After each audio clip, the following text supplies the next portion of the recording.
All right. So hi everyone. So we are, the mic is here. So we are in the hosters and we are going to present our project today. So this is Pierre and Tim, and we started this business about 3 years ago. So we are hosting free software. We're doing free software as a service, as we say.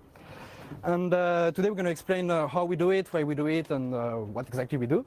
So we're going to focus more on the how, because I think that's what's interesting you here. So the idea is that we started from a statement, so we all love free software.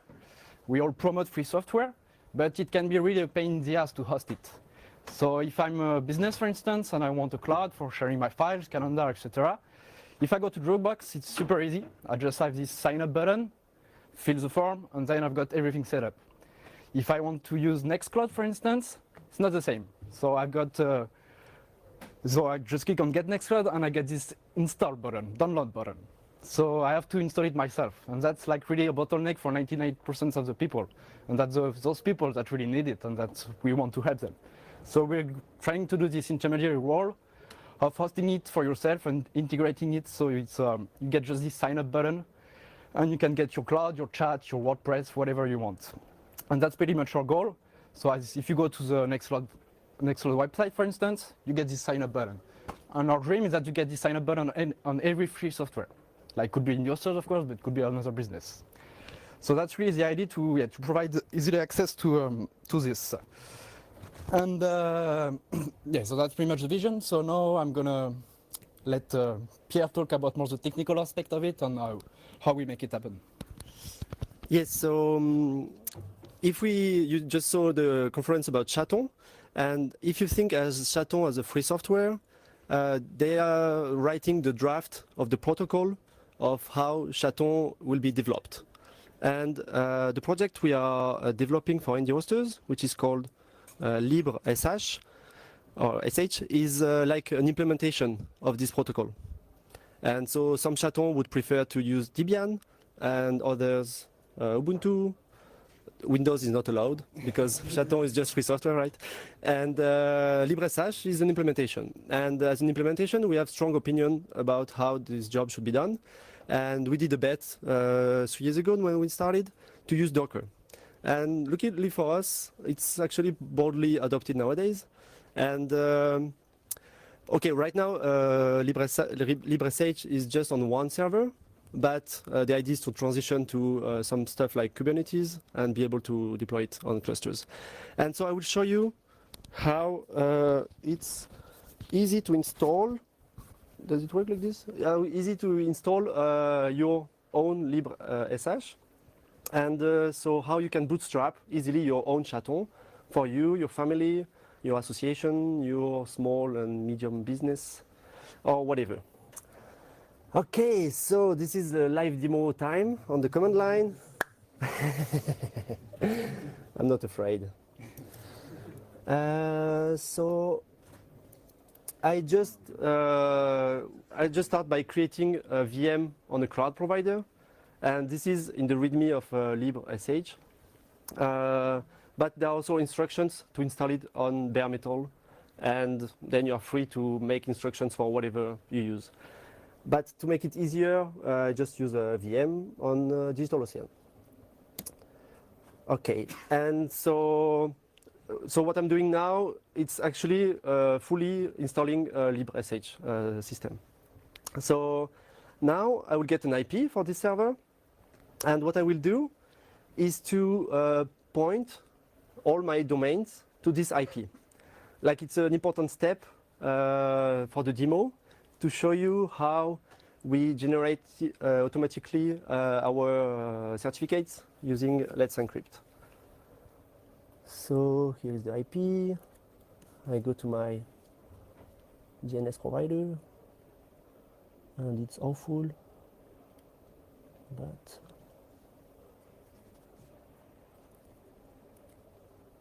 hop. Okay. So in some minutes, the DNS will be propagated, and I will wait until now. So we rely heavily on Docker and I will show you.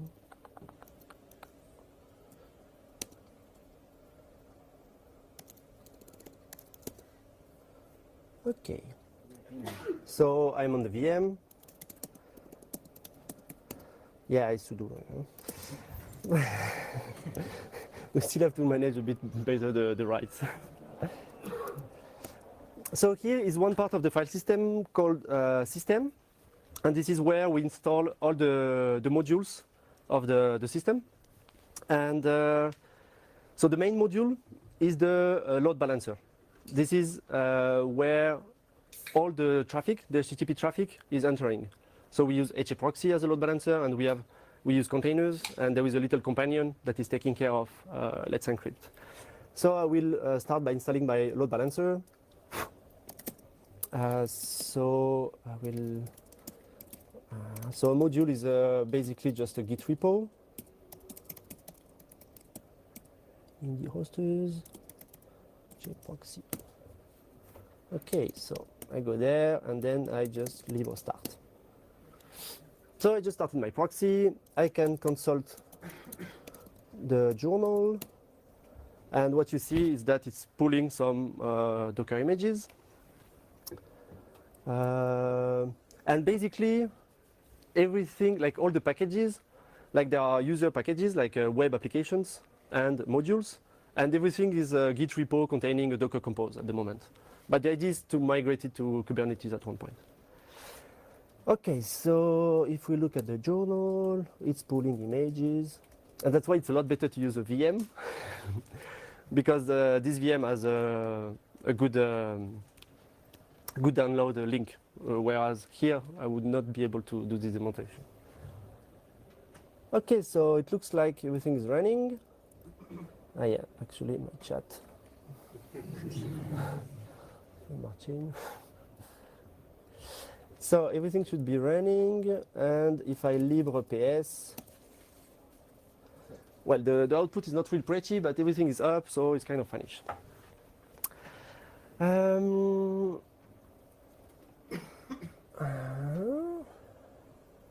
So I just want to check that this IP got propagated in the meantime. So if I ping cloud, no, sorry, yeah. No, sorry.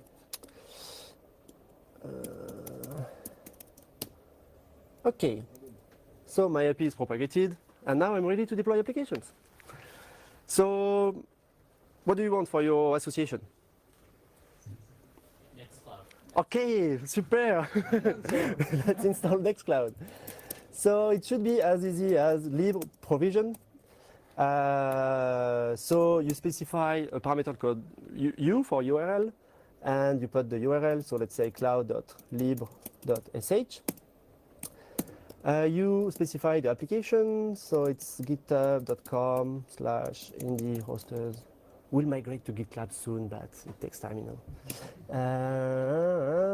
Nextcloud. And I will start it right away. And there is one more flag which is called buy. It's just to buy the domain name if I didn't buy it yet. But yeah, I already bought this domain name, so I don't need it. Okay, there are some warnings, but you know you can safely ignore the warnings.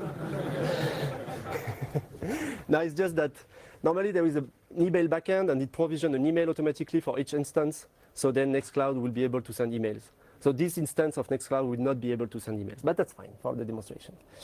And so if I go to data domains and to cloud libre.sh and to libre journal,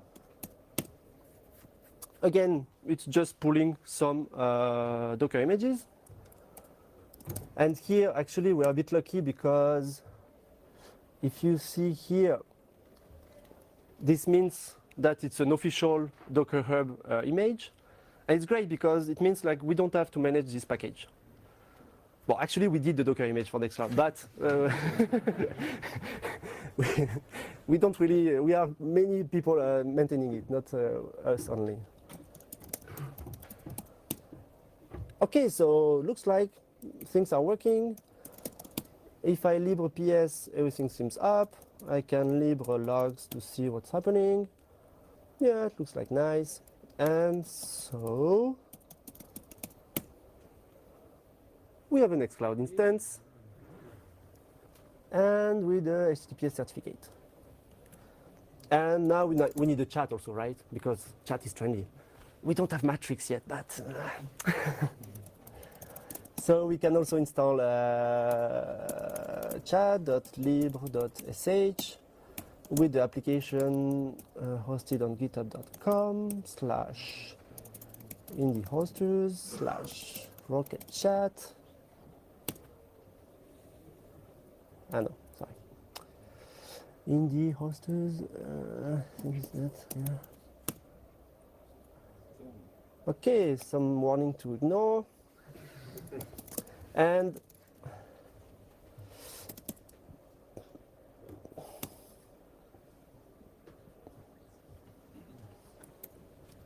if I go to the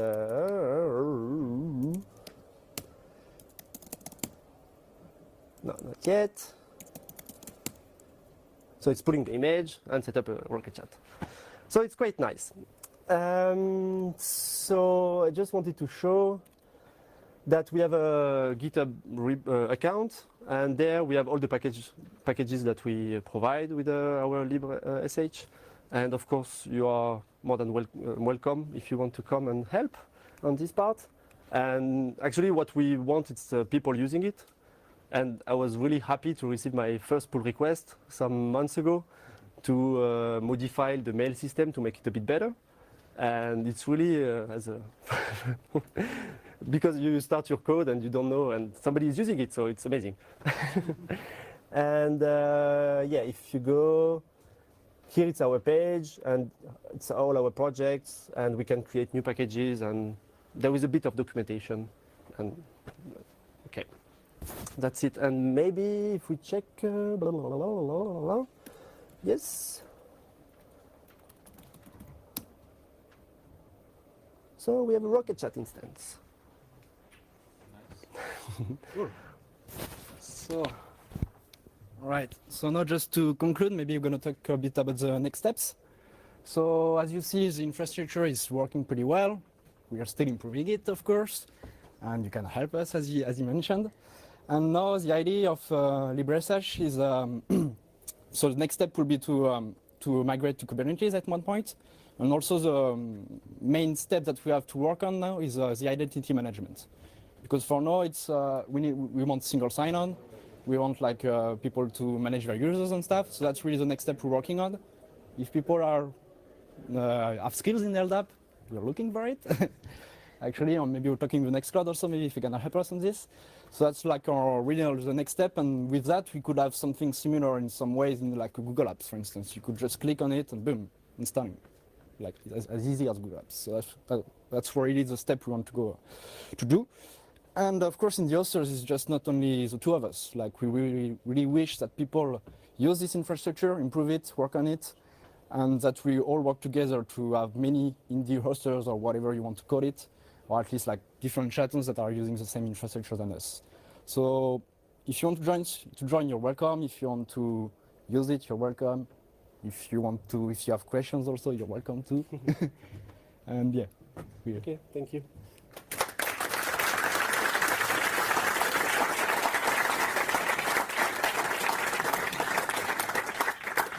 If somebody has a project that wants to propose to be hosted, can contribute to create an image to host?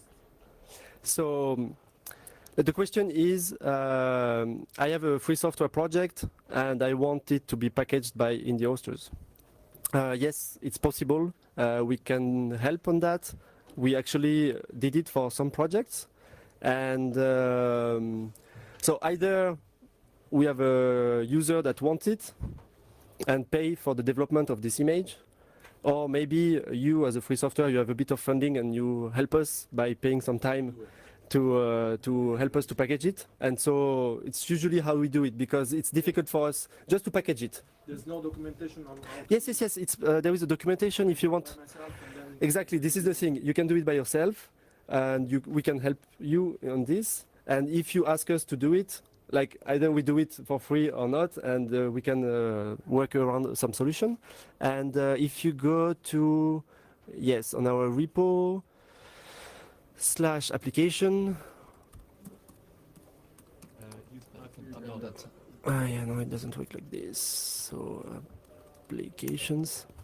So here you have a rough documentation, I would say, but basically it's like a Docker compose that expose a service called web that expose a port 80, and this is the minimum viable. Then you can have a little install script, and it's recommended to have like a pre-backup script to dump the database, and then we take care of the rest. Yeah. Thank you. Yes. Yeah, how do you guys deal with security updates? Okay, so we use CoreOS. And so I don't know if you're a bit familiar with them, but their tagline is securing the internet. And so they have all the plumbing. And with Docker, actually this is the nice part, is that if we want to update a server, we basically do a CoreOS update. They have a mechanism and so on. I will not enter the details. And then, actually, whenever there is a security issue, we just go to the...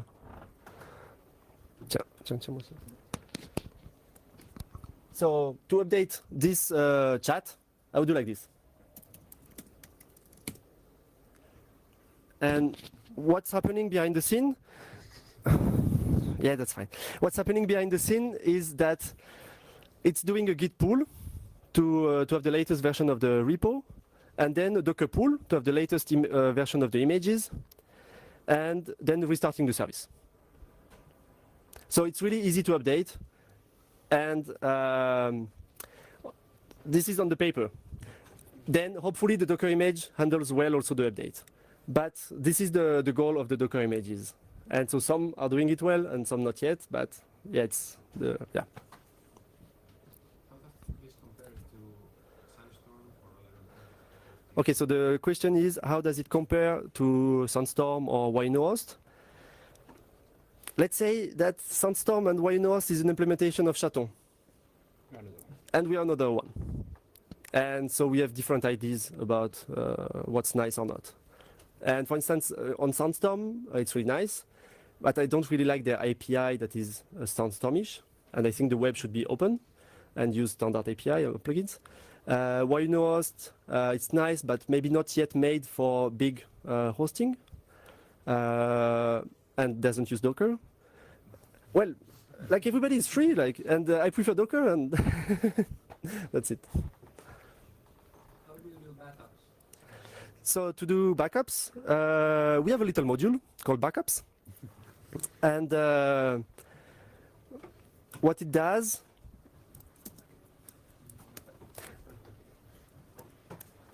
it loops through all the domains.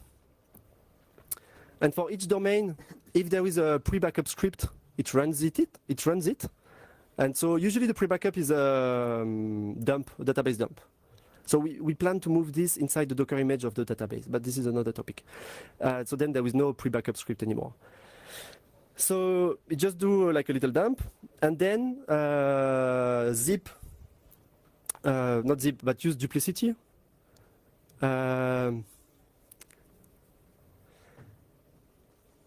Yes, use duplicity to push it to a distant server through SSH.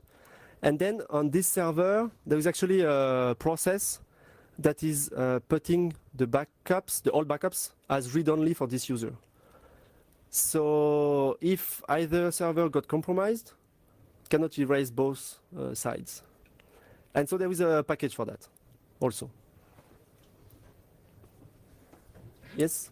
Can you handle domain aliasing if you need chat.libre.sh and chat.libre.fr? You just haven't gone to the same service.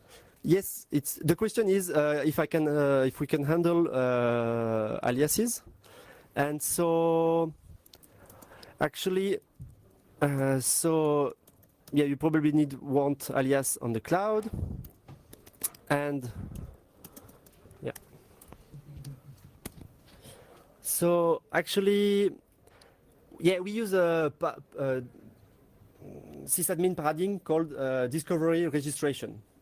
So it means that our microservices, the web server, are registering themselves in a central database. And this is all they do.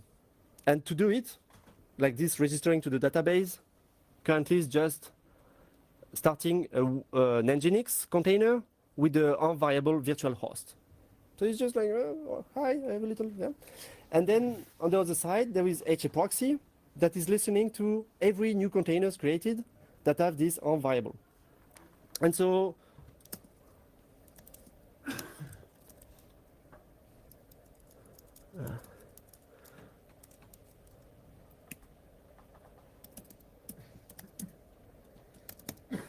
and that's it.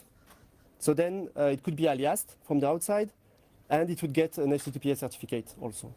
And it would be wired by the load balancer to the right web service. You mentioned that Kubernetes potentially on the roadmap.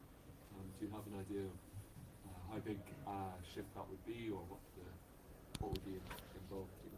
Okay, so one of the bets we did was that Docker Compose. Sorry. The question is how big would be to move the infrastructure to Kubernetes?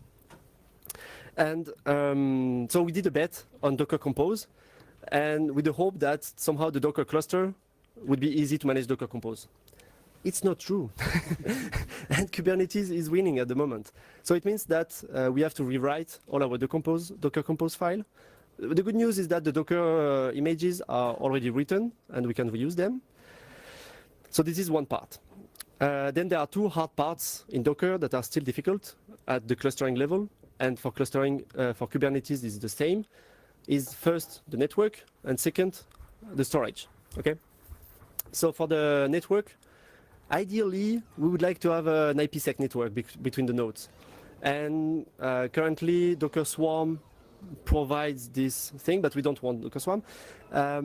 Flannel doesn't implement it. There are various pull requests, but never got merged. There are some projects around using Tink with etcd backend. This would be my guess if I would have to do it and Flannel is not doing it. But I asked the CTO of CoreOS and they plan to have IPsec on Flannel. So this is good news. So the network should be fine-ish. Then the last bit is storage. And our bet is Ceph. And on one hand, Red Hat is working on making Ceph working well on Kubernetes. So if you go to Ceph/Docker, there is a lot of recipes on how to run it on Kubernetes. And the CTO of CoreOS told me also that there is a company that is also doing a kind of operator for Ceph. So the world might be full of rainbows soon. Okay, thanks. Thank you very much.